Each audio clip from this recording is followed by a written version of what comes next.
Entre los rosales ensangrentados de Villa Esperanza, Aurelio encontró algo que no debía existir. Una carta del general Aguirre, fechada 3 meses después de su muerte heroica. Las manos del jardinero temblaban mientras leía las palabras que destruirían la paz del pueblo. Mi querida Esperance, pronto estaremos juntos en París. Pero antes de que pudiera esconder la evidencia, una sombra se proyectó sobre él. Alguien lo había visto todo, y en Cuernavaca, los que saben demasiado no viven para contarlo. Te damos la bienvenida a este rincón bañado por la luz dorada del sol, un lugar de belleza eterna donde, sin embargo, cada sombra esconde un secreto y susurra una verdad. Aquí, los héroes no llevan placa, son panaderos, sastres y jardineros, gente humilde que ve las verdades que los poderosos intentan ocultar. Prepárate para historias de pasión, secretos de familia y justicia silenciosa. Pero antes de empezar, conecta con nosotros. ¿Desde qué ciudad nos escuchas y qué hora es allá ahora mismo? Nos encanta saber hasta dónde llega nuestra voz. Ponte cómodo. El misterio comienza ahora. Las campanas de la iglesia de San José repicaban con su voz de bronce, mientras el sol de abril derramaba miel dorada sobre los tejados de Cuernavaca. Era domingo, y como cada domingo desde hacía 52 años, Aurelio Mendoza caminaba por las calles empedradas hacia la hacienda Villa Esperanza, sus manos curtidas por el sol y la tierra, acariciando inconscientemente las tijeras de podar que llevaba al cinto. «Buenos días, don Aurelio», saludó Remedios desde el lavadero público, sus brazos hundidos hasta los codos en agua jabonosa. «¿Tan temprano y ya rumbo a la hacienda?» «Las rosas no esperan, Remedios, menos las de doña Esperanza», respondió él, tocándose el ala del sombrero de palma con esa cortesía antigua que ya pocos practicaban. Remedios siguió con la mirada la figura encorvada del jardinero hasta que se perdió tras la esquina de la panadería de los Montes. El aroma a pan dulce recién horneado se mezclaba con el perfume de los jazmines que trepaban por las paredes de adobe, creando esa sinfonía de olores que solo los pueblos antiguos saben componer. La hacienda Villa Esperanza se alzaba al final de la calle principal como un castillo de cal y canto, sus muros rosados desteñidos por el tiempo pero aún imponentes. El portón de hierro forjado, con sus elaboradas iniciales entrelazadas, S y E, Sebastián y Esperanza, chirriaba cada vez que alguien lo empujaba, como si guardara luto eterno por su dueño original. «Aurelio, bendito seas», lo recibió Soledad, la cocinera, una mujer redonda como una tinaja de barro. «La señora preguntó por ti hace una hora. Quiere rosas blancas especiales para mañana, que se cumplen 3 años. 3 años desde que el general Sebastián Aguirre cayera heroicamente defendiendo el tren pagador del ejército de unos bandoleros. O al menos, esa era la historia que todos repetían como un rosario. El jardín de rosas de Villa Esperanza era legendario en todo el estado de Morelos. 200 rosales de 37 variedades diferentes, algunos traídos desde Francia en los tiempos de don Porfirio, otros cultivados pacientemente por el propio Aurelio a través de injertos que parecían más alquimia que jardinería. Había rosas color sangre de toro que florecían solo en luna llena, rosas amarillas como el oro de los altares y, sobre todo, las famosas rosas blancas, lágrimas de la Virgen, que doña Esperanza llevaba cada mañana al retrato de su difunto esposo. «Don Aurelio, ¿me enseña a injertar?», preguntó Toñito, el hijo del mozo de cuadra, un muchacho de 12 años con más curiosidad que prudencia. «El injerto es como el matrimonio, Toño», respondió Aurelio, mientras examinaba un rosal que mostraba señales de plaga. «Hay que elegir bien las partes que vas a unir, o todo se echa a perder». El muchacho no entendió la metáfora, pero asintió solemnemente mientras observaba las manos del maestro trabajar. Aurelio tenía esa manera de moverse entre las plantas que parecía una danza lenta, cada gesto medido y preciso. Sus dedos conocían cada espina, cada rama, cada capullo como un padre conoce las pecas de sus hijos. A media mañana, mientras el sol comenzaba a calentar de verdad, apareció el padre Miguel, su sotana negra absorbiendo el calor como una penitencia adicional. «Aurelio, hijo, qué hermosura de jardín. Dios te ha dado un don». «Dios da la lluvia y el sol, padre, yo solo pongo las manos». El sacerdote sonrió, pero había algo turbio en sus ojos, como agua estancada. Se acercó a los rosales blancos y tocó uno de los pétalos con reverencia. «Mañana es el aniversario», murmuró. «Doña Esperanza quiere una misa especial. Todo el pueblo estará presente». «El general era muy querido», comentó Aurelio sin levantar la vista de su trabajo. «Sí». «Muy querido», repitió el padre, y algo en su voz hizo que Aurelio alzara la mirada. Pero el sacerdote ya se alejaba, su figura negra contrastando con el estallido de colores del jardín. Cerca del mediodía, cuando el calor obligaba hasta a las lagartijas a buscar sombra, llegó don Porfirio, el boticario. Era un hombre pequeño y nervioso, con bigotes que parecían antenas de grillo y una curiosidad que rivalizaba con la de las comadres del mercado. «Aurelio, amigo, ¿qué remedios me recomiendas para los pulgones? Tengo una clienta con problemas en sus geranios». Mientras Aurelio explicaba sobre el jabón de potasa y el tabaco macerado, don Porfirio miraba hacia las ventanas de la hacienda con disimulo mal fingido. «¿Y la viuda cómo está? Tan joven y tan sola. Bueno, no tan sola, porque tiene a su sobrina Lucía, ¿verdad? Pobre muchacha, huérfana tan joven». «Doña Esperanza sobrelleva su cruz con dignidad», respondió Aurelio con esa neutralidad que había perfeccionado a través de los años. En ese momento, como invocada por la conversación, apareció Lucía Aguirre en el balcón del segundo piso. 19 años, cabello negro como ala de cuervo, y esa belleza melancólica que tienen las muchachas que han conocido la pérdida demasiado pronto. Saludó con la mano a Aurelio, quien respondió con una inclinación de cabeza. «Esa niña necesita casarse», sentenció don Porfirio. «No es bueno tanta juventud encerrada con tanto luto». Aurelio no respondió. Había visto cómo Lucía miraba a Rodrigo, el hijo del herrero, durante la misa. Y había visto cómo el muchacho le correspondía. Pero esos no eran asuntos suyos. La tarde caía lenta y dorada cuando Aurelio comenzó a preparar el ramo especial que doña Esperanza llevaría al retrato del general al día siguiente. 24 rosas blancas perfectas, sin una sola mancha, sin una sola imperfección.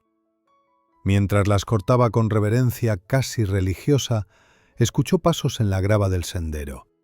Era doña Esperanza en persona, algo inusual. Normalmente enviaba a alguna criada.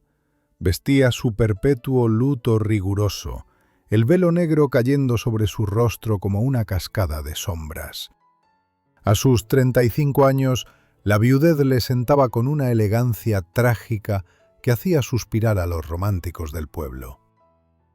«Aurelio», su voz era suave como pétalos de rosa, «quería agradecerte personalmente. Sé que mañana será difícil para todos». «El general vive en nuestros corazones, señora». Ella se acercó a los rosales blancos y tocó uno con dedos que temblaban ligeramente. «Sí, en nuestros corazones», repitió, y por un instante Aurelio creyó ver algo extraño en el poco rostro que el velo dejaba entrever. ¿Era dolor? ¿Era otra cosa? «Mañana, después de la misa, necesito que podes los rosales bajo las ventanas del despacho. Han crecido demasiado y tapan la luz». «Como usted ordene, señora». Doña Esperanza se alejó con ese andar de espectro elegante que había perfeccionado, dejando tras de sí un aroma a agua de violetas que competía con el perfume de las rosas. Mientras el sol se ponía tiñendo el cielo del color de los duraznos maduros, Aurelio terminaba su jornada. Crescencio, el viejo mozo de cuadra, se acercó cojeando de su pierna mala, herencia de la revolución. Oiga, don Aurelio, ¿no se le hace raro? ¿Qué cosa, Crescencio? Pues que el general, que en paz descanse, odiaba las rosas blancas. Decía que le recordaban a los funerales. Siempre prefirió las rojas, como la sangre de los valientes, decía. Aurelio se quedó inmóvil un momento, sus manos suspendidas sobre las tijeras de podar. Los gustos cambian con la muerte, Crescencio. Los vivos honramos como podemos. Pero mientras guardaba sus herramientas y se preparaba para volver al pueblo, esa pequeña semilla de duda quedó plantada en su mente, como esas semillas que caen entre las piedras y contra toda lógica encuentran la manera de germinar. El martes, después del aniversario luctuoso, amaneció con una neblina extraña que cubría Cuernavaca como un sudario. Aurelio llegó a Villa Esperanza más tarde de lo acostumbrado. La misa memorial del día anterior se había extendido hasta pasada la medianoche, con rezos y recuerdos que parecían no tener fin. «¡Ay, don Aurelio! ¡Qué cara trae!», comentó Soledad mientras amasaba pan en la cocina. «¿No durmió bien?». «Los años no perdonan, Soledad. Ya no soy el muchacho que podía trabajar sol a sol y luego bailar hasta el amanecer». La cocinera rió, una risa redonda y cálida como el pan que horneaba. «No se haga el viejo, que Remedios todavía lo mira con ojos de quinceañera enamorada». Aurelio desvió el tema preguntando por los rosales bajo las ventanas del despacho. Doña Esperanza había sido clara. Necesitaban poda urgente. Con sus herramientas al hombro, atravesó el jardín principal hacia el ala oeste de la hacienda, donde el despacho del difunto general permanecía como un santuario intocado. Los rosales trepadores habían crecido salvajes durante los últimos meses, sus ramas entrelazándose como dedos de amantes prohibidos. Las rosas rojas, ironías del destino, las favoritas del general según Crescencio, habían florecido con una abundancia casi obscena, cubriendo la mitad de las ventanas con su cortina carmesí. Aurelio comenzó su trabajo metódicamente, cortando primero las ramas muertas, luego las que crecían hacia adentro, buscando darle forma al conjunto. El sol de la tarde calentaba su espalda mientras trabajaba, y el único sonido era el clic metálico de sus tijeras y el zumbido ocasional de una abeja borracha de polen. Fue entonces cuando escuchó la voz, una voz masculina, grave y autoritaria, que venía del interior del despacho. Aurelio se paralizó. Conocía esa voz. Era don Joaquín Herrera, el hombre que había disputado con el general Aguirre cada negocio, cada parcela de tierra, cada posición política durante años. El hombre que, según las malas lenguas, había brindado con champán francés la noche que llegó la noticia de la muerte del general. «No seas melodramática, Esperanza», decía don Joaquín. «Ya pasaron 3 años. Es tiempo suficiente para guardar las apariencias». Y entonces Aurelio la escuchó. Una risa cristalina, ligera como campanillas de plata, completamente ajena al dolor y la solemnidad que doña Esperanza exhibía en público.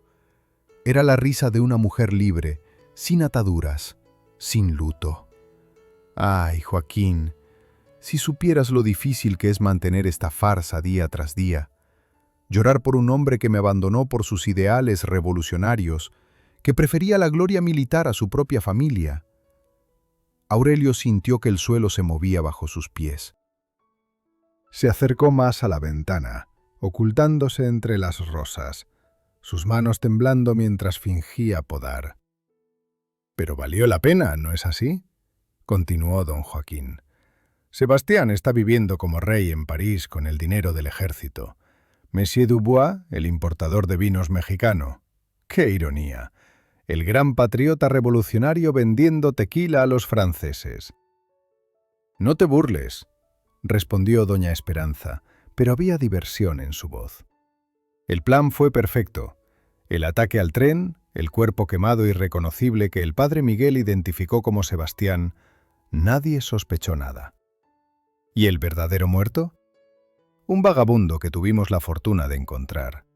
Del mismo tamaño que Sebastián, con una cicatriz similar en el brazo izquierdo. El fuego hizo el resto. Aurelio tuvo que apoyarse contra la pared. Sus piernas amenazaban con fallarle. El héroe del pueblo, el general Aguirre, cuyo retrato colgaba en la presidencia municipal, cuya viuda recibía una pensión del gobierno y la veneración de todos. Era un ladrón, un cobarde que había fingido su muerte. «Los documentos están listos», continuó don Joaquín. «La venta de la hacienda se completará el próximo mes. Los compradores de la capital pagarán bien por estas tierras. Con ese dinero y lo que ya tenemos guardado, podremos reunirnos con Sebastián en París antes de Navidad». «¿Y los trabajadores? Algunos llevan toda la vida aquí. Crescencio luchó junto a Sebastián en la Revolución». «Que se las arreglen. El nuevo dueño decidirá si los conserva o no. Probablemente no. Planean construir un hotel moderno». Hubo un silencio, y luego Aurelio escuchó el inconfundible sonido de un beso. «Esperanza, amor mío. Al fin seremos libres, sin máscaras, sin fingir». «Lo sé, Joaquín, pero a veces me pregunto, ¿y Lucía? Es la sobrina de Sebastián después de todo». «La muchacha es mayor de edad. Puede casarse con ese herrero del que está enamorada. Le dejaremos algo de dinero, lo suficiente para una dote decente». «Eres generoso». «Soy práctico». No necesitamos que haga preguntas incómodas. Aurelio escuchó pasos acercándose a la ventana y se agachó rápidamente, fingiendo recoger las ramas cortadas. Su corazón latía tan fuerte que temía que lo escucharan. «Mira ese jardín», dijo doña Esperanza desde la ventana. «Todas esas rosas. Sebastián las habría odiado. Flores para los muertos las llamaba. Prefería los cactus, las plantas que sobreviven sin cuidados, sin mimos». «Pues su jardinero ha hecho un trabajo magnífico. Lástima que tenga que buscarse otro empleo pronto». «Aurelio es un buen hombre. Quizás...» «No, Esperanza, no podemos tener favoritos. Todos deben irse o sospecharán». Los pasos se alejaron de la ventana. Aurelio permaneció inmóvil entre los rosales durante lo que le parecieron horas, aunque probablemente fueron solo minutos. Su mente era un torbellino. Todo era mentira. El heroísmo, el luto, el dolor de la viuda, todo. Cuando finalmente se atrevió a moverse, continuó podando mecánicamente, sus manos trabajando por memoria muscular, mientras su mente procesaba lo que había escuchado. Francia, París, Monsieur Dubois, el dinero robado del ejército, los trabajadores despedidos, la hacienda convertida en hotel. «Don Aurelio, ¿está bien?». La voz de Lucía lo sobresaltó. La muchacha estaba parada a unos metros, con un vestido azul sencillo que resaltaba su juventud contra el luto perpetuo de la casa. «Sí, señorita Lucía, solo el sol, que pega fuerte a estas horas». Ella se acercó y observó los rosales podados. «Quedaron hermosos. Mi tío siempre decía que usted era un artista». El general era muy amable. Lucía miró hacia la ventana del despacho con una expresión extraña. «¿Sabe? A veces siento que hay algo raro en todo esto. Mi tío no era el tipo de hombre que se dejaría emboscar tan fácilmente. Era astuto, siempre 3 pasos adelante de sus enemigos». Aurelio la miró, y por un momento estuvo a punto de contarle todo. Pero se contuvo. No todavía. Necesitaba pruebas. Necesitaba pensar. «La muerte nos llega a todos, señorita, astutos o no». «Supongo que sí», suspiró Lucía. «¿Ha visto a Rodrigo en el pueblo?» «Creo que está en la herrería, trabajando con su padre». La muchacha se ruborizó ligeramente y se alejó murmurando una excusa sobre el calor. Aurelio la vio alejarse y sintió una oleada de compasión. Esa pobre niña, usada como decoración en la farsa de su tía, ignorante de que su tío vivía como un señor francés con dinero robado. Terminó la poda cuando el sol comenzaba a ponerse, tiñendo las rosas rojas de un color aún más profundo, casi negro. Mientras recogía sus herramientas, vio a don Joaquín salir por una puerta lateral, ajustándose el sombrero y mirando a todos lados como un ladrón. Sus miradas se cruzaron por un instante, y Aurelio bajó la vista rápidamente, fingiendo estar absorto en su trabajo. «Buenas tardes, jardinero», dijo don Joaquín con ese tono despectivo que usaba con los sirvientes. «Buenas tardes, señor». El hombre se alejó a paso rápido, y Aurelio lo siguió con la mirada hasta que desapareció por el portón principal. La Biblioteca Municipal de Cuernavaca ocupaba lo que antes fuera la casa del hacendado Morelos, un edificio de piedra volcánica con ventanas altas que dejaban entrar la luz tamizada por las bugambilias. Aurelio empujó la pesada puerta de madera tallada, y el olor a papel viejo y humedad lo envolvió como un abrazo mohoso.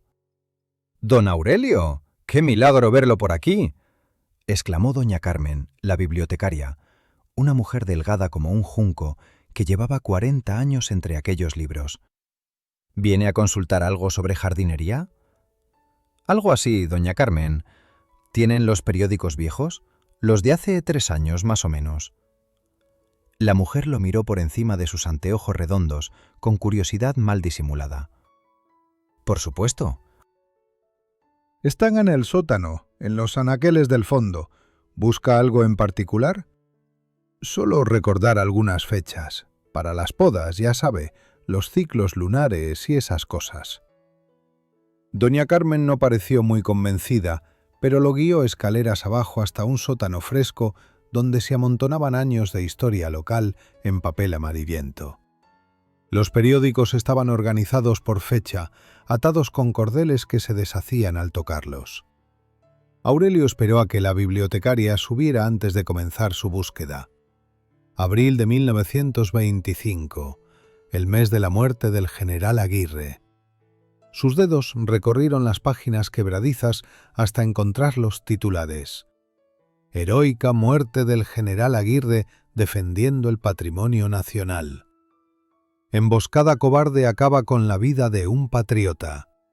«El pueblo de Cuernavaca de luto». Leyó cuidadosamente cada artículo. El ataque había ocurrido en el cañón del Zopilote, un lugar conocido por ser refugio de bandoleros. El general viajaba con una escolta mínima, solo 3 hombres, todos muertos también. Los cuerpos fueron encontrados calcinados, identificables solo por efectos personales. El reloj de oro del general, su anillo de bodas, la cicatriz en el brazo que el padre Miguel confirmó. Pero algo no cuadraba. En un artículo se mencionaba que el ataque fue al mediodía, en otro que fue al atardecer. Un periódico decía que el general iba hacia Cuernavaca, otro que venía de regreso. Pequeñas inconsistencias que nadie notaría a menos que las buscara específicamente. «¿Investigando el pasado, Aurelio?» La voz lo sobresaltó. Crescencio estaba parado en las escaleras, su figura encorvada recortada contra la luz del piso superior. «Crescencio, me asustaste. ¿Qué haces aquí?» «Lo mismo que usted, supongo. Recordar». El viejo mozo de cuadra bajó trabajosamente los escalones, su pierna mala arrastrándose. «Ayer, en el aniversario, algo me molestó, como una espina que no puedes sacar». Se sentó en un cajón polvoriento y miró a Aurelio con ojos que habían visto demasiado. «Usted también lo siente, ¿verdad? Que algo no está bien». Aurelio dudó. Crescencio había sido hombre de confianza del general. Si alguien merecía saber la verdad. «¿Qué recuerdas de ese día, Crescencio?» El viejo se rascó la barba gris, pensativo. «Mire, don Aurelio, yo ensillé el caballo del general esa mañana. Pero lo raro es que me pidió que preparara el colorado, no el negro que siempre usaba para los viajes oficiales. Y llevaba alforjas que yo no había visto antes, pesadas, muy pesadas». «¿Dinero?» «Podría ser. Pero ¿por qué llevaría dinero si iba a escoltar el tren pagador que ya traía el dinero?» Los 2 hombres se miraron en el silencio polvoriento del sótano. Arriba se escuchaban los pasos de doña Carmen organizando libros. «Hay más», continuó Crescencio. La noche anterior vi al general quemar papeles en la chimenea de su despacho. Muchos papeles. Y tenía una maleta preparada, escondida detrás del armario. La vi por casualidad cuando fui a llevarle el coñac de todas las noches. ¿Se lo has contado a alguien más? ¿A quién? ¿A doña Esperanza, que llora tan bonito en público? ¿Al padre Miguel, que dio la misa más sentida que he oído en mi vida? No, don Aurelio. Algunos secretos es mejor dejarlos enterrados. Pero últimamente, no sé, me siento mal, como si le debiera la verdad a alguien. Aurelio se acercó al viejo y puso una mano en su hombro huesudo. ¿Y si te dijera que el general no está muerto? Crescencio levantó la vista bruscamente, sus ojos vidriosos de repente muy alertas. Entonces diría que usted sabe algo que yo solo sospechaba, pero también diría que tenga cuidado, don Aurelio. Los muertos que no están muertos son los más peligrosos. Dejaron la biblioteca por separado, Crescencio primero, cojeando hacia la plaza. Aurelio esperó unos minutos y luego salió, dirigiéndose hacia la iglesia. Necesitaba hablar con el padre Miguel, pero no directamente. Había aprendido que las mejores verdades se obtienen sin preguntar. La iglesia de San José estaba fresca y silenciosa. El padre Miguel estaba en el confesionario y Aurelio esperó su turno detrás de la señora Martínez, que seguramente estaba confesando los chismes de la semana como si fueran pecados mortales. Cuando llegó su turno, se arrodilló en el estrecho cubículo que olía a madera vieja y culpa. Ave María Purísima, sin pecado concebida, ¿cuánto hace de tu última confesión, hijo? 2 meses, padre. Te escucho. Aurelio respiró profundo. Padre, he escuchado cosas que no debía escuchar, secretos que podrían destruir la paz de muchas personas. Hubo un silencio al otro lado de la celosía. ¿Y qué clase de secretos son esos, hijo? Secretos sobre muertos que no están muertos, sobre heroísmos que son mentiras, sobre viudas que no son viudas. Esta vez el silencio fue más largo. Aurelio podía escuchar la respiración agitada del sacerdote. Hijo, algunos secretos son cargas que debemos llevar solos. La verdad no siempre libera, a veces destruye. Aunque esa mentira vaya a dejar sin sustento a familias enteras, aunque inocentes vayan a sufrir. ¿De qué hablas exactamente? Usted sabe de qué hablo, padre. Usted dio la extremaunción a un desconocido. Usted mintió sobre la identidad de un muerto. Se escuchó un golpe sordo, como si el padre hubiera golpeado la pared del confesionario. No sé de qué hablas. El general Aguirre vive, padre. Vive en París con el dinero robado. Y su viuda planea vender la hacienda y reunirse con él. Cállate.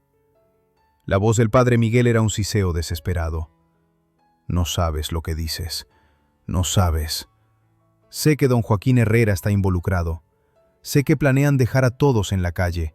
Y sé que usted es cómplice. El padre Miguel salió abruptamente del confesionario. Aurelio también salió y se encontraron cara a cara en la nave vacía de la iglesia. El sacerdote estaba pálido, sudoroso, sus manos temblando. «Ven a la sacristía», ordenó. En la pequeña habitación que olía a incienso y vino de consagrar, el padre Miguel se sirvió un vaso de mezcal con manos temblorosas. «No sabes el peso que llevo, Aurelio. No sabes lo que es vivir con esta mentira. Entonces ayúdeme a hacer justicia». El sacerdote rió amargamente. ¿Justicia? ¿Sabes lo que me hicieron prometer? ¿Sabes con qué me amenazaron? Tengo una hermana en Puebla, con 5 hijos. Don Joaquín tiene poder, tiene dinero, tiene hombres. Si hablo. Si no habla, docenas de familias quedarán en la miseria. El padre Miguel se bebió el mezcal de un trago. Dame tiempo, déjame pensar. Hay documentos, cartas. Las guardé por si acaso, pero necesito tiempo para decidir qué hacer. En ese momento, Remedios entró a la sacristía con flores frescas para el altar. «Ay, perdón, padre, don Aurelio». No sabía que estaban ocupados. No te preocupes, hija, dijo el padre Miguel, recomponiendo su máscara de serenidad pastoral. Ya terminábamos. Remedios miró a Aurelio con preocupación. Había algo en su expresión que ella no había visto antes, algo oscuro y decidido. «Don Aurelio, ¿está bien? Se ve pálido». «Es el calor, Remedios. Nada que un poco de agua fresca no cure». Pero mientras salían de la iglesia juntos, Remedios notó que las manos de Aurelio temblaban ligeramente y que miraba las sombras como si esperara que de ellas surgiera algún peligro. Soledad, la cocinera de Villa Esperanza, amasaba el pan del desayuno cuando Aurelio entró a la cocina por la puerta de servicio. Eran las 5 de la madrugada y la hacienda dormía todavía, envuelta en esa quietud que precede al alba. «¿Café, don Aurelio?», ofreció la mujer, sus manos blancas de harina. «Gracias, Soledad. Y siéntate un momento. Necesito preguntarte algo». La cocinera lo miró con suspicacia, pero se sentó, limpiándose las manos en el delantal. «¿Es sobre la señora? Porque yo no hablo de mis patrones, don Aurelio. Llevo 20 años en esta casa y... es sobre las cartas de Francia». Soledad palideció. Sus ojos se desviaron hacia la puerta, como verificando que nadie escuchara. «No sé de qué me habla». «Soledad, por favor. Sé que la señora recibe correspondencia del extranjero. Tú eres quien recoge el correo en el pueblo». La mujer se levantó bruscamente, volviendo a su masa con movimientos nerviosos. «Son cartas de condolencia, nada más, de los amigos del general en el extranjero». «¿Condolencias que llegan 3 años después? ¿Y que la hacen reír cuando las lee?». El rodillo se detuvo. Soledad se volvió lentamente, y Aurelio vio en sus ojos el peso de un secreto guardado demasiado tiempo. «Usted también lo sabe, ¿verdad?», susurró. «Lo del general. ¿Tú lo sabes?». La cocinera se desplomó en la silla, cubriéndose el rostro con las manos enharinadas. «Ay, don Aurelio, qué cruz más pesada. Sí, lo sé. Descubrí la verdad hace 6 meses, por accidente. Estaba limpiando el despacho y encontré una carta sin quemar en la chimenea. El general escribía a su esposa desde París, hablando de su nueva vida, del dinero, de los planes». «¿Y no dijiste nada?». «¿A quién? ¿Y para qué?». «La señora me duplicó el sueldo ese mismo día. Dijo que era un aumento por mis años de servicio, pero ambas sabíamos la verdad. Me compró el silencio». Aurelio sintió una mezcla de decepción y comprensión. Soledad tenía 3 hijos que alimentar. Su marido había muerto en la Revolución. ¿Quién era él para juzgarla? ¿Las cartas llegan seguido? «Una vez al mes, más o menos. Vienen dirigidas a nombre de Espérance Dubois. El cartero cree que es una prima francesa de la señora». «¿Y qué dicen las cartas?». «No lo sé todo, pero una vez escuché a la señora leyéndole una a don Joaquín. El general vive bien en París. Tiene un departamento cerca del Sena, negocios de importación. Está esperando que ella venda todo y se reúna con él». La puerta de la cocina se abrió de repente. Era Benito, el jardinero ayudante, un muchacho de 17 años con cara de susto permanente. «Don Aurelio, qué bueno que lo encuentro. Crescencio está mal, muy mal. Está en la caballeriza, tosiendo sangre». Aurelio corrió hacia las caballerizas, seguido por Soledad. Encontraron a Crescencio recostado contra un fardo de paja, su camisa manchada de sangre, su respiración un silbido agónico. «Crescencio, aguanta. Vamos a llamar al doctor Mendoza». El viejo negó con la cabeza, agarrando la mano de Aurelio con fuerza sorprendente. «No hay tiempo, don Aurelio. Escúcheme bien. Anoche vino alguien a verme. Un hombre de don Joaquín. Me ofreció dinero para que me fuera del pueblo. Cuando me negué, me dio esto». Levantó la camisa revelando una herida de cuchillo en el costado, mal vendada y sangrando. Dijo que era un aviso, que se hablaba, pero ya no importa. Voy a morirme de todos modos. «No digas eso. Escuche, el día que murió el general, ese día yo vi algo. Vi a un hombre, un vagabundo que a veces pedía limosna en la hacienda. El general lo invitó a desayunar esa mañana, le dio ropa, le dio dinero y luego se lo llevó en el carruaje. Era la misma estatura, el mismo color de pelo. Crescencio tosió, salpicando sangre en la paja. Ese vagabundo nunca regresó, y el general tomó otro camino. Lo vi salir a caballo por la puerta trasera, disfrazado de arriero, con las alforjas pesadas que le dije. ¿Estás seguro? Como que me voy a morir, don Aurelio. Y hay más. En el establo, bajo el tercer poste, enterré algo. Documentos que el general olvidó quemar. Desentiérrelos, úselos, haga justicia por todos nosotros. El viejo mozo se estremeció. Su mano apretó la de Aurelio una última vez y luego quedó inmóvil, sus ojos mirando algo más allá del techo de las caballerizas. «Que Dios lo tenga en su gloria», murmuró Soledad persignándose. Pero no hubo tiempo para lamentos. Se escucharon voces acercándose. Aurelio reconoció la de don Joaquín. «Váyanse», susurró a Soledad y Benito. «Yo me encargo».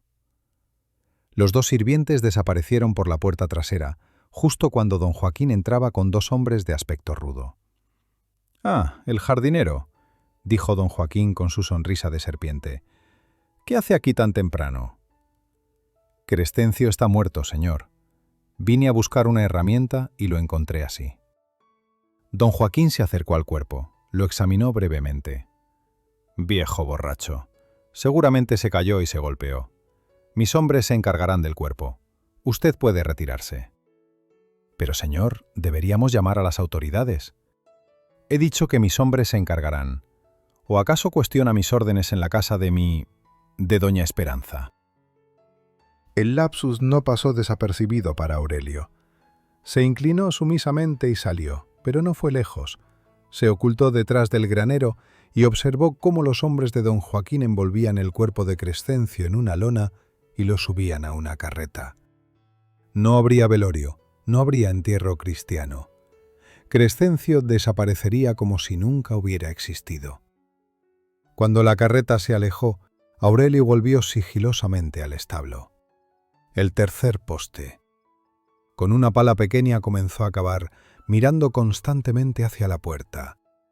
A medio metro de profundidad, su pala tocó algo duro, una caja de metal, oxidada pero intacta. La abrió con cuidado. Dentro había varios documentos, órdenes de transferencia bancaria a nombre de Sébastien Dubois, un pasaporte francés con la foto del general pero con el nombre falso, y lo más importante, una carta escrita por el propio general confesando todo el plan, aparentemente un borrador que nunca envió. ¿Qué hace don Aurelio? Era Lucía. La muchacha lo miraba desde la puerta, su rostro pálido por la impresión. «Señorita Lucía, yo vi todo. Vi cómo se llevaron a Crescencio. Vi cómo don Joaquín lo trató como basura. Y ahora lo veo a usted con esos papeles. ¿Qué está pasando en esta casa?» Aurelio tomó una decisión. La muchacha merecía saber la verdad. «Su tío está vivo, señorita Lucía. Vive en Francia con dinero robado. Y su tía planea vender la hacienda y reunirse con él». Lucía se tambaleó. Aurelio la sostuvo y la sentó en un fardo de paja. La muchacha temblaba, pero no lloraba. Había algo de acero en esa jovencita que Aurelio no había notado antes. «Siempre sospeché algo», dijo finalmente. «Mi tía nunca amó a mi tío. Se casaron por conveniencia, por unir fortunas. Pero fingir su muerte, robar, mentirle a todo el pueblo. ¿Qué va a hacer, señorita?» Lucía se levantó, su barbilla alzada con determinación. «Voy a ayudarlo, don Aurelio. Esta es mi herencia, mi familia, mi responsabilidad. No voy a permitir que destruyan las vidas de todos los que dependen de esta hacienda. Es peligroso. Mire lo que le pasó a Crescencio. Crescencio era un anciano solo. Yo soy una Aguirre, aunque me avergüence ahora ese apellido. Y tengo amigos. Rodrigo, el herrero, me ayudará. Y don Porfirio, el boticario, siempre ha sido leal a mi familia, a la familia que él creía que éramos. Aurelio guardó los documentos en su morral. Entonces tenemos que actuar rápido. Su tía planea vender el próximo mes. Don Porfirio cerró la botica al atardecer y corrió las cortinas con movimientos nerviosos. En la trastienda, alrededor de una mesa cubierta de frascos y morteros, se había reunido un grupo inusual. Aurelio, con su morral de documentos, lucía pálida pero decidida. El padre Miguel, sudoroso y culpable, y Rodrigo, el joven herrero, que no soltaba la mano de Lucía. «Esto que me cuentan es gravísimo», murmuró don Porfirio, ajustándose los anteojos mientras examinaba los papeles que Crescencio había escondido. «Estas órdenes bancarias, este pasaporte, es suficiente para hundir a los Aguirre». «No son los Aguirre», corrigió Lucía con amargura. «Es mi tío y esa mujer. Yo no sabía nada». «Lo sabemos, niña», la consoló el boticario. «Pero necesitamos más pruebas. Algo que conecte directamente a don Joaquín Herrera con todo esto». Aurelio sacó entonces algo de su morral. Una carta arrugada, manchada de tierra. «La encontré esta tarde entre los rosales blancos, los que están bajo la ventana del despacho. Debió caérsele a doña Esperanza o a don Joaquín». El padre Miguel tomó la carta con manos temblorosas y leyó en voz alta. «Mi querida Esperanza, los preparativos marchan según lo planeado. El comprador de la capital ha aceptado nuestro precio. 3 millones de pesos por la hacienda completa. Con ese dinero y lo que ya tenemos, podremos vivir como reyes en París. Joaquín se encargará de los detalles legales. Los sirvientes recibirán una semana de salario como compensación. Para Navidad estaremos brindando con champán en los Campos Elíseos. Tu devoto esposo, Sebastián Dubois». «3 millones», silbó Rodrigo. «Con eso podrían comprar medio Cuernavaca». «Una semana de salario», repitió Lucía con indignación, «para gente que ha servido toda su vida. Soledad tiene 20 años en la hacienda. Crescencio tenía 30 antes de que lo...». Se interrumpió, ahogada por la emoción. Rodrigo la abrazó mientras don Porfirio se paseaba por la trastienda como un gallo nervioso. «Tenemos que actuar antes de que se concrete la venta», dijo el boticario. «¿Pero cómo? Si vamos con las autoridades, don Joaquín tiene influencias. Podría hacernos desaparecer como a Crescencio». «La misa», dijo súbitamente el padre Miguel. «Este domingo es la fiesta de San Isidro Labrador, patrón de los agricultores. Todo el pueblo estará en la iglesia, incluidas las autoridades estatales que vienen para la procesión». «¿Y qué propone, padre?», preguntó Aurelio. El sacerdote se enderezó, como si hubiera tomado una decisión que llevaba años postergando. «Propongo confesar mi pecado públicamente, decir la verdad sobre el falso cadáver que identifiqué, y ustedes presentarán las pruebas». «Se está jugando todo, padre», advirtió don Porfirio. «Su posición, su reputación». «Mi alma ya está manchada por la mentira. Al menos puede intentar limpiarla con la verdad». En ese momento, alguien golpeó la puerta de la botica. Todos se paralizaron. «¡Don Porfirio! ¡Abra, por favor! ¡Es urgente!». Era la voz de Remedios. El boticario abrió cautelosamente y la lavandera entró como un torbellino, su rostro desencajado. «¡Ay, don Aurelio! ¡Qué bueno que lo encuentro! Doña Esperanza lo está buscando por todo el pueblo. Dice que usted robó algo de la hacienda. Don Joaquín tiene a sus hombres registrando casa por casa». «Tenemos que esconder los documentos», dijo Lucía. «No», intervino Aurelio. «Si los escondemos y los encuentran, dirán que los robé. Mejor enfrentemos esto ahora». «Están locos», protestó Remedios. «Don Joaquín es peligroso. Ya vieron lo que le hizo a Crescencio». «Por eso mismo», respondió Aurelio, mirándola con una ternura que pocas veces mostraba. «Remedios, si no hacemos algo ahora, muchos más sufrirán. Tú misma perderás tu trabajo en los lavaderos de la hacienda». La mujer lo miró largamente y luego asintió. «Entonces voy con ustedes, pero no a la hacienda. Es una trampa. Mejor vayamos a la plaza principal, donde hay testigos». «La muchacha tiene razón», apoyó don Porfirio. «En público será más difícil que intenten algo». Salieron en grupo hacia la plaza. El sol se ponía tiñendo el cielo de púrpura y oro, y las primeras luciérnagas comenzaban su danza. La plaza estaba concurrida, como cada tarde, con vendedores ambulantes, parejas paseando, niños jugando alrededor de la fuente. No tuvieron que esperar mucho. Don Joaquín apareció con 4 de sus hombres, seguido por doña Esperanza, quien había abandonado su eterno luto por un vestido gris que la hacía parecer más joven y, extrañamente, más peligrosa. «Ahí está el ladrón», señaló don Joaquín a Aurelio. «Arréstenlo». Pero antes de que sus hombres pudieran moverse, Lucía se adelantó. «¿Qué robo, tía? ¿Los documentos que prueban que mi tío está vivo o la carta donde planean vender mi herencia?» La plaza enmudeció. Los paseantes se detuvieron, los vendedores dejaron de pregonar. Todos miraban la escena.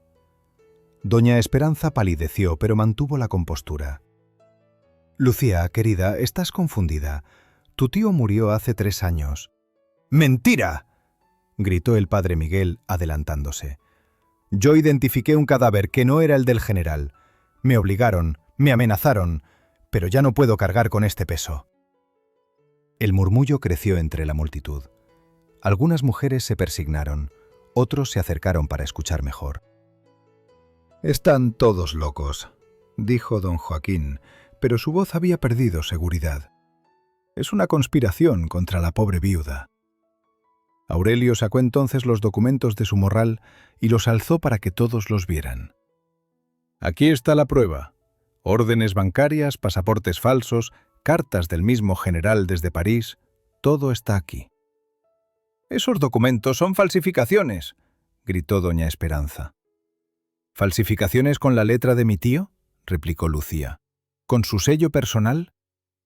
«Tía, sé que nunca me quisiste, que solo me toleraste por las apariencias, pero esto es traición no solo a mí, sino a todo el pueblo que lloró a mi tío como un héroe». La multitud comenzaba a agitarse. Algunos gritaban «¡Traidores!», otros «¡Justicia!». Don Joaquín hizo una señal a sus hombres para que se acercaran, pero varios hombres del pueblo, incluido Rodrigo y otros herreros, se interpusieron. «No tan rápido, don Joaquín», dijo el jefe de policía municipal, que había estado tomando su café en la plaza. «Creo que necesitamos revisar esos documentos». «Esto es un atropello», protestó doña Esperanza. «Soy una viuda respetable». «Una viuda cuyo marido vive en París», dijo Aurelio con calma. «Una viuda que planeaba vender la hacienda y dejar a docenas de familias en la calle». Fue entonces cuando Soledad apareció entre la multitud, seguida por otros sirvientes de la hacienda. «Es verdad», dijo la cocinera. «Yo he visto las cartas de Francia. La señora se reía mientras las leía, mientras nosotros llevábamos luto por el general». El escándalo estalló. Don Joaquín intentó huir, pero fue detenido por los herreros. Doña Esperanza, viéndose acorralada, perdió finalmente su máscara de dignidad. «Sí, es verdad», gritó. «¿Y qué? ¿Acaso no merezco ser feliz? ¿Acaso no merezco vivir mi vida lejos de este pueblo miserable, de esta farsa de respetabilidad? Sebastián me ofreció una vida mejor y la tomé. La tomaría 1000 veces».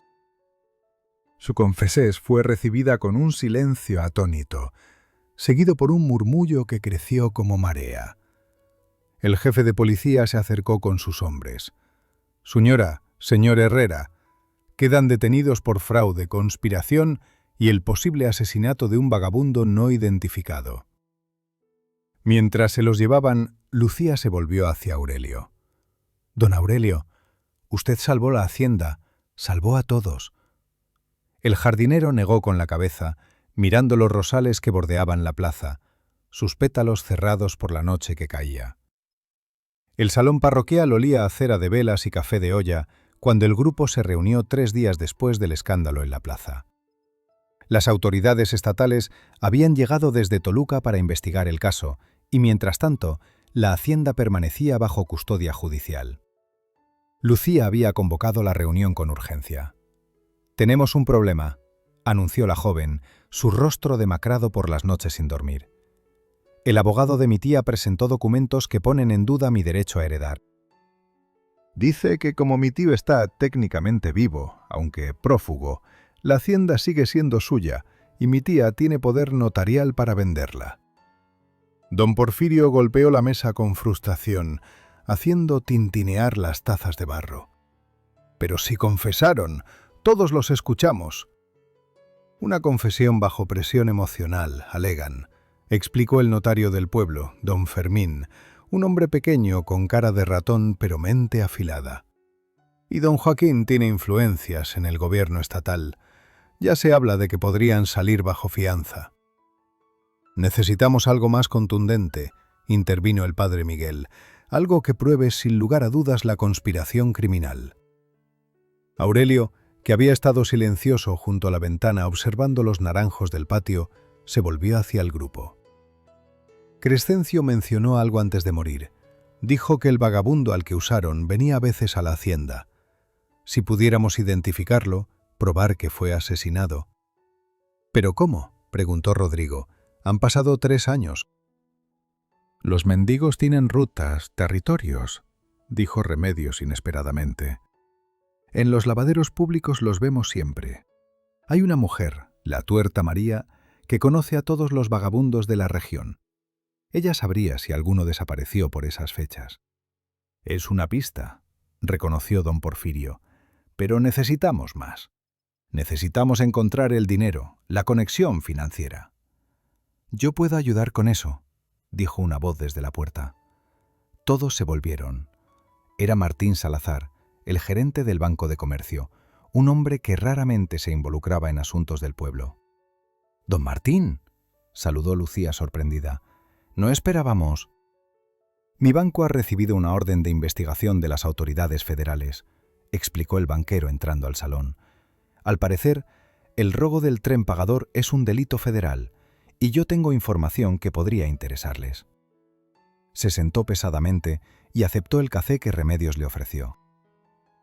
Hace 3 años, justo 2 días antes de la supuesta muerte del general, don Joaquín Herrera hizo una transferencia inusual. 5 millones de pesos a una cuenta en Suiza.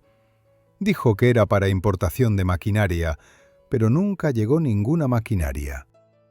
«El dinero del tren pagador», murmuró don Fermín. «Pero ¿cómo lo consiguió don Joaquín?». «Esa es la parte interesante», continuó el banquero. «El día anterior a la transferencia, el general Aguirre visitó mi banco. Depositó exactamente esa cantidad en efectivo en una cuenta temporal. Dijo que era un préstamo personal que le devolvería en una semana». «Pero murió antes», dijo el padre Miguel. «Supuestamente murió», corrigió el banquero, «y la cuenta fue vaciada por don Joaquín, quien tenía un poder notarial firmado por el general». El silencio en la sala era denso como melaza. Las piezas del rompecabezas comenzaban a encajar. «Entonces el plan era más complejo de lo que pensábamos», dijo Aurelio lentamente. «El general robó el dinero del tren, se lo dio a don Joaquín para que lo transfiriera al extranjero y luego fingió su muerte». «¿Y mi tía?», preguntó Lucía. «Ella era la coartada perfecta», respondió don Porfirio. «La viuda afligida que nadie sospecharía. Probablemente acordaron reunirse después, cuando las aguas se calmaran». «¿Pero por qué don Joaquín?», preguntó Rodrigo. «¿Era el enemigo del general?». «O eso querían que todos creyeran», dijo el padre Miguel con amargura. «Una enemistad fingida para que nadie sospechara su asociación». En ese momento, Benito, el ayudante jardinero, entró corriendo al salón sin aliento. «Señorita Lucía, don Aurelio, vengan rápido, están quemando documentos en la hacienda». Todos se levantaron de golpe. Si destruían las pruebas... «¡Vamos!», gritó Lucía. La comitiva corrió por las calles empedradas hacia Villa Esperanza. Al llegar, vieron humo negro saliendo de la chimenea del despacho. Los guardias judiciales que supuestamente custodiaban la propiedad estaban convenientemente ausentes. «Por la puerta de servicio», indicó Aurelio. Entraron sigilosamente. En el despacho, un hombre que Aurelio no reconoció estaba alimentando el fuego con papeles y libros de contabilidad. «¡Alto!», gritó don Fermín con autoridad notarial. El hombre se volvió, sorprendido, e intentó huir, pero Rodrigo lo tacleó con la fuerza de un herrero acostumbrado a domar el hierro. Entre todos lo inmovilizaron mientras Aurelio y Remedios rescataban los documentos que aún no habían sido quemados. «Miren esto», dijo Remedios, sosteniendo un libro parcialmente chamuscado. «Es un registro de pagos. Pagos mensuales a alguien llamado J. Dupont, en París». «Dupont era el apellido de soltera de mi abuela materna», dijo Lucía palideciendo. «Mi tío está usando el apellido de su madre». Don Porfirio revisaba febrilmente otros papeles salvados del fuego. «Aquí hay más». Recibos de envíos de dinero, órdenes de compra de propiedades en Francia, todo fechado después de la supuesta muerte del general. «Es suficiente», dijo don Fermín. «Con esto y el testimonio del señor Salazar sobre las transferencias bancarias, podemos probar la conspiración». El hombre que habían capturado comenzó a hablar, aterrorizado. «Yo solo seguía órdenes. Don Joaquín me pagó para destruir todo. Dijo que si no lo hacía, mi familia». «¿Dónde está don Joaquín ahora?», preguntó Aurelio. En la estación de tren. Planea huir a Veracruz y de ahí tomar un barco». «Hay que detenerlo», dijo Lucía. Pero en ese momento escucharon caballos acercándose. Por la ventana vieron a varios rurales, la policía montada estatal, rodeando la hacienda. «¿Vienen a ayudarnos o a detenernos?», preguntó Remedios nerviosa. La puerta principal se abrió de golpe. Entró el capitán Morales, jefe de los rurales, un hombre de bigotes enormes y reputación ambigua. «Buenas tardes», dijo, quitándose el sombrero. «Vengo por órdenes del gobernador. Al parecer, este caso ha llamado la atención federal. El presidente mismo quiere que se investigue el robo del tren pagador». «Capitán», dijo Lucía adelantándose, «acabamos de descubrir pruebas cruciales, y el principal conspirador está intentando huir por la estación». El capitán sonrió, una sonrisa que no llegaba a sus ojos. «No se preocupe, señorita. Don Joaquín Herrera fue detenido hace una hora intentando abordar el tren. Y su tía, su tía decidió cooperar completamente a cambio de una sentencia reducida». «¿Cooperar?», preguntó don Porfirio suspicaz. «Ha confesado todo. El plan, el dinero robado, el asesinato del vagabundo. Incluso nos dio la ubicación exacta del general en París. Las autoridades francesas ya fueron notificadas». El alivio recorrió el salón como una brisa fresca. Pero Aurelio notó algo en la expresión del capitán que lo inquietaba. «¿Y la hacienda?», preguntó. «¿Qué pasará con los trabajadores?». «Eso lo decidirán los tribunales», respondió el capitán. «Pero siendo la señorita Lucía la única heredera legítima sin cargos criminales, imagino que quedará bajo su custodia». Lucía tomó la mano de Rodrigo, sus ojos llenos de determinación. «Si la hacienda queda bajo mi cargo, todos conservarán sus empleos, y más que eso, recibirán las tierras para trabajarlas como aparceros. Es lo justo». El capitán se encogió de hombros. «Esos son asuntos civiles, señorita. Yo solo vengo por las pruebas del delito federal. Señor notario, necesito que venga conmigo para dar fe de los documentos». Mientras don Fermín preparaba los papeles, Aurelio se acercó a la ventana.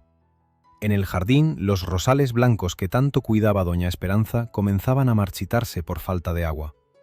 Pero los rosales rojos, los favoritos del verdadero general, florecían salvajes y libres. La iglesia de San José jamás había visto tal congregación. Era domingo de San Isidro Labrador, y además del pueblo entero, habían llegado periodistas de la capital, funcionarios del gobierno estatal y hasta un enviado del arzobispado. El escándalo de Villa Esperanza había trascendido las fronteras de Cuernavaca. Aurelio estaba sentado en la tercera banca, junto a Remedios, quien no soltaba su mano. Delante de ellos, Lucía ocupaba el lugar de honor con Rodrigo, oficialmente presentado ya como su prometido. Los murmullos llenaban la nave como un enjambre de abejas inquietas. El padre Miguel subió al púlpito con pasos lentos, cargando el peso de lo que estaba por hacer. Su rostro mostraba las huellas de noches sin dormir y ayunos de penitencia. «Hermanos míos», comenzó, su voz resonando en las bóvedas de cantera. «Hoy, en la festividad de San Isidro, patrón de los que trabajan la tierra con sus manos, vengo ante ustedes no solo como su párroco, sino como un pecador que busca redención». El silencio se hizo absoluto. Hasta los niños dejaron de moverse. Hace 3 años cometí un pecado terrible. Mentí. Mentí sobre la identidad de un difunto, contribuyendo así a un engaño que ha lastimado a toda nuestra comunidad. Una mujer en las bancas del fondo se desmayó. Los abanicos comenzaron a agitarse frenéticamente. El general Sebastián Aguirre no murió defendiendo el tren pagador. Huyó como un cobarde con el dinero que juró proteger. El cuerpo que identifiqué era de un pobre vagabundo, asesinado para servir de señuelo. «¡Es mentira!», gritó alguien desde atrás. Era el licenciado Torrejón, abogado defensor de doña Esperanza que acababa de entrar. «Este sacerdote está confundido. Mi cliente es inocente». Pero antes de que pudiera continuar, las puertas principales se abrieron de par en par. Entró una procesión solemne. El capitán Morales escoltando a doña Esperanza, esposada pero aún altiva, vestida ahora con un sencillo vestido gris de reclusa. Detrás, don Joaquín Herrera, también esposado, había perdido toda su arrogancia. «Continúe, padre», ordenó el capitán. «La acusada tiene derecho a escuchar los cargos en un lugar sagrado, según solicitó». El padre Miguel tragó saliva y continuó. «Doña Esperanza Aguirre y don Joaquín Herrera conspiraron con el general para fingir su muerte. Yo fui coaccionado para participar, amenazado con exponer pecados de confesión de mi hermana. Pero eso no me exime. Soy culpable». Doña Esperanza se levantó súbitamente. «Basta de esta farsa». Su voz cortó el aire como un cuchillo. «¿Quieren la verdad?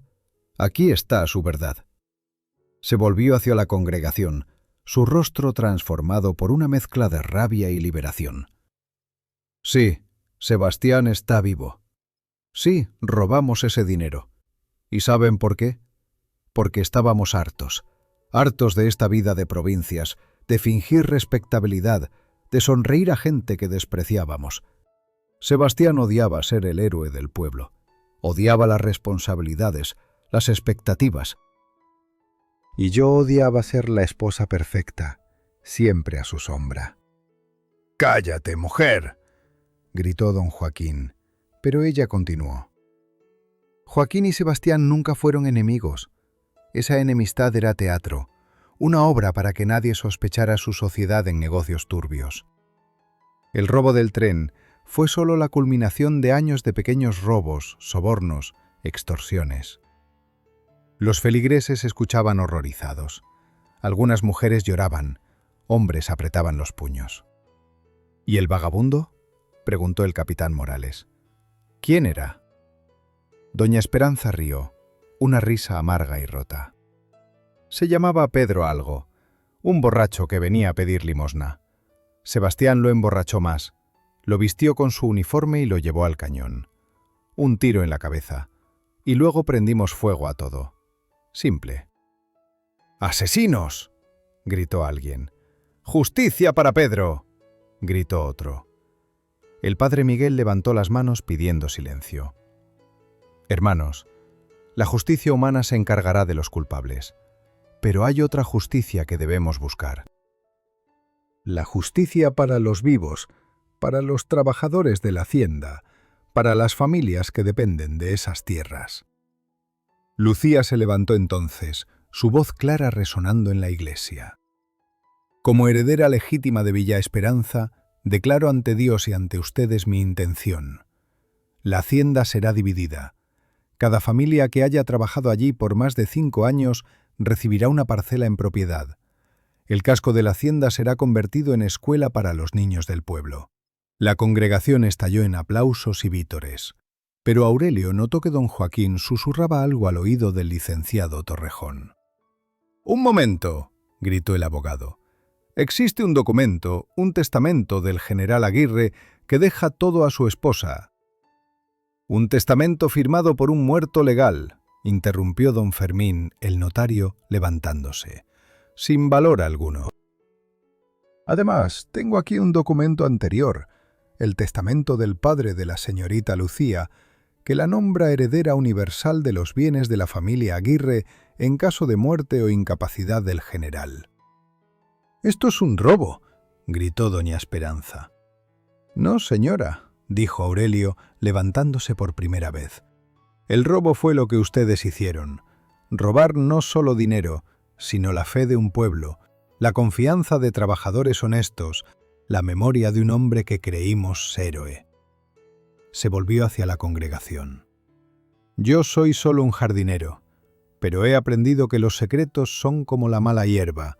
Si no se arrancan de raíz, vuelven a crecer más fuertes. Hoy arrancamos esta mala hierba, mañana plantaremos algo mejor». Remedios lo miró con orgullo, y por primera vez en público, Aurelio le devolvió la mirada con afecto no disimulado. El capitán Morales ordenó sacar a los prisioneros. Mientras doña Esperanza pasaba junto a Aurelio, se detuvo un momento. «Usted destruyó todo», siseó. «No, señora. Usted lo destruyó el día que decidió vivir en la mentira. Yo solo podé las damas muertas para que el jardín pudiera florecer de nuevo». Cuando los prisioneros fueron sacados, el padre Miguel bajó del púlpito, se acercó a Aurelio y le extendió la mano. «Gracias, hijo. Me ayudaste a encontrar el valor para la verdad. Padre, todos necesitamos perdón, incluso los jardineros». La misa continuó, pero ahora había algo diferente en el aire. No era solo el incienso, sino algo más limpio, más puro, como el aroma de la tierra después de la lluvia. Al terminar la ceremonia, el pueblo entero salió en procesión hacia Villa Esperanza. Lucía había preparado una comida comunal en los jardines. Mientras todos celebraban, Aurelio se alejó hacia su rosario. Los rosales blancos de doña Esperanza estaban casi muertos, pero entre ellos pequeños brotes verdes comenzaban a aparecer. Con tiempo y cuidado volverían a florecer. Diferentes, quizás, pero hermosos a su manera. «¿En qué piensas?», preguntó Remedios, acercándose. «En que las rosas más hermosas crecen donde hubo estiércol. De la podredumbre nace la belleza, si uno sabe cultivarla». «Don Aurelio, hay algo que debo decirle». «Lo sé, Remedios, y yo también tengo algo que decirte. Pero primero, ayúdame a plantar estos rosales nuevos. Son de una variedad especial. Se llaman Esperanza Verdadera. Las conseguí de un viverista de Puebla». Remedios sonrió y tomó la pala que él le ofrecía. Juntos comenzaron a plantar, mientras a lo lejos se escuchaba la música de la banda del pueblo y las risas de los niños corriendo entre los que ahora eran sus jardines. 6 meses habían transcurrido desde aquel domingo de revelaciones. La hacienda Villa Esperanza lucía transformada bajo el sol de octubre, no tanto en su arquitectura como en su espíritu. Donde antes reinaba el silencio sepulcral del luto fingido, ahora resonaban las voces de los niños aprendiendo las primeras letras en lo que fuera el salón principal. Aurelio caminaba entre los rosales con pasos pausados, examinando los injertos que había realizado durante el verano. Las rosas, Esperanza Verdadera, habían prendido magníficamente, sus pétalos color durazno brillando con el rocío matutino. A su lado, una figura pequeña lo seguía con atención reverente. «¿Ve esta rama, Toñito?», señaló Aurelio al muchacho que ahora era oficialmente su aprendiz. Cuando el injerto prende bien, no se puede distinguir dónde termina la planta madre y dónde empieza la nueva. Se vuelven una sola. Como usted y doña Remedios. dijo el muchacho con la inocencia de sus 13 años. Aurelio sonrió. Hacía 3 meses que se había casado con Remedios en una ceremonia sencilla en el jardín de rosas rojas. Ella había insistido en que fuera allí, entre las flores favoritas del verdadero general Aguirre, como una forma de honrar al hombre que creían conocer, no al que resultó ser. «Don Aurelio», llamó Lucía desde el corredor. «Llegó carta de Francia». El jardinero se limpió las manos en el mandil y se acercó. Lucía, ahora señora de Herrera por su matrimonio con Rodrigo, administraba la escuela rural con la misma determinación con que su esposo forjaba el hierro. «Es del gobierno francés», explicó ella. «Confirman que Sebastián Aguirre, alias Sebastián Dubois, fue arrestado en París hace 2 meses. Lo extraditarán a México para enfrentar juicio». «¿Y doña Esperanza?» «Sigue en la cárcel de mujeres en Toluca. Mi última visita fue difícil. Está muy cambiada, delgada, callada. Pasa los días bordando pañuelos que vende para comprar papel y tinta. ¿Escribe? Memorias, dice. Quiere contar su versión de la historia. Dice que nadie entiende lo que es vivir atrapada en una vida que no elegiste». Aurelio reflexionó mientras observaba una mariposa monarca posarse en una rosa. «Todos estamos atrapados de alguna manera, señorita Lucía. La diferencia está en si construimos jaulas para otros o jardines para todos». En ese momento llegó don Porfirio, agitado como siempre, sus bigotes temblando de emoción. «Aurelio, Lucía, tienen que escuchar esto», jadeó el boticario. «Acabo de recibir una carta de mi primo en la capital. Van a hacer una radionovela sobre el caso. El jardinero de Villa Esperanza la van a llamar. ¡Seremos famosos!».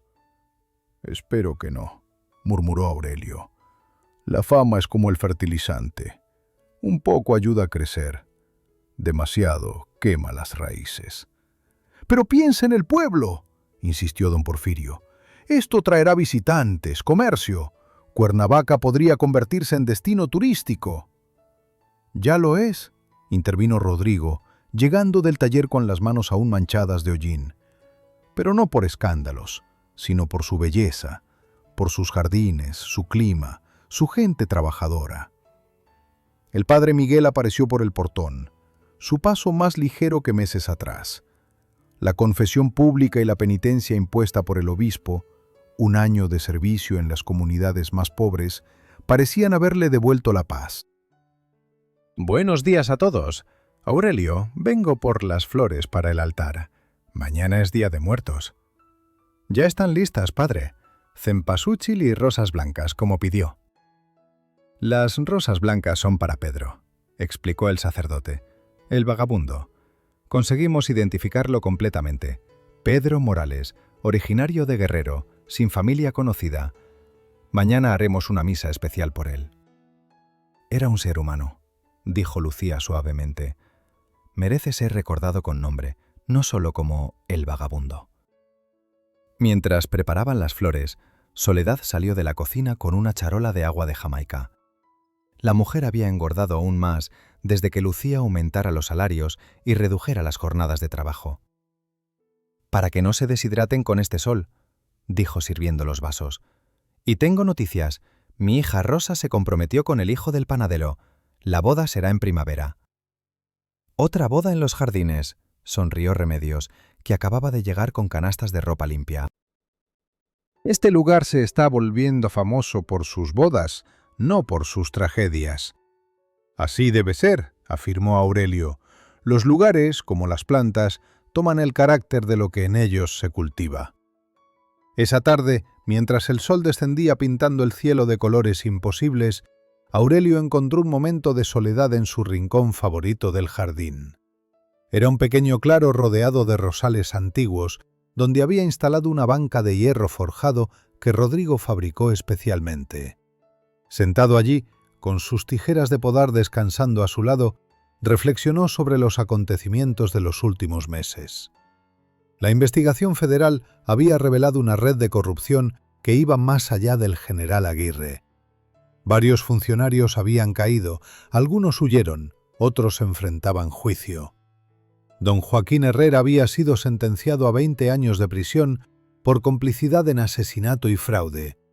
Pero más allá de los castigos y las revelaciones, lo que más satisfacía a Aurelio era ver la transformación de la hacienda.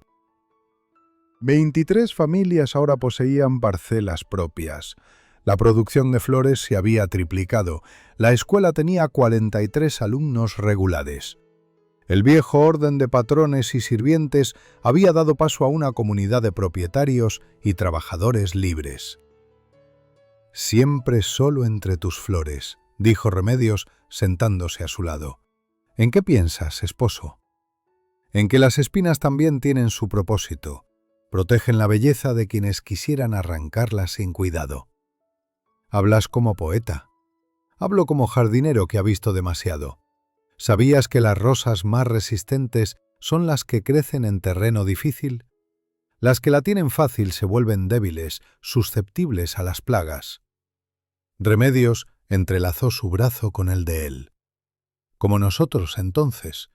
Crecimos en terreno difícil y ahora somos fuertes».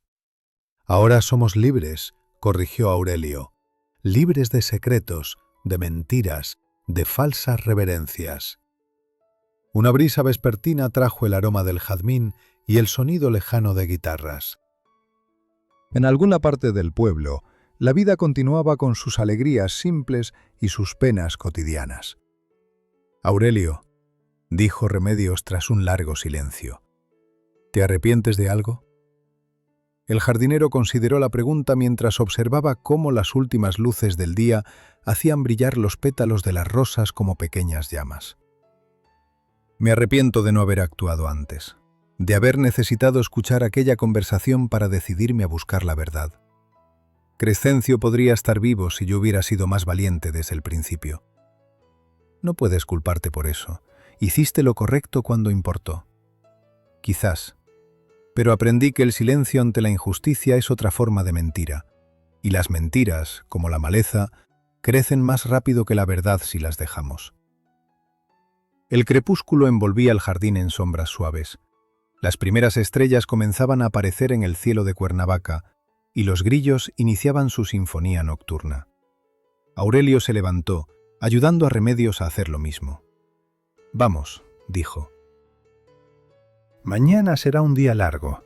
Hay que preparar las ofrendas para los muertos, y quiero plantar un rosal especial en memoria de Crescencio. Un rosal rojo sangre, de los que tanto le gustaban al verdadero general, antes de que la codicia lo corrompiera».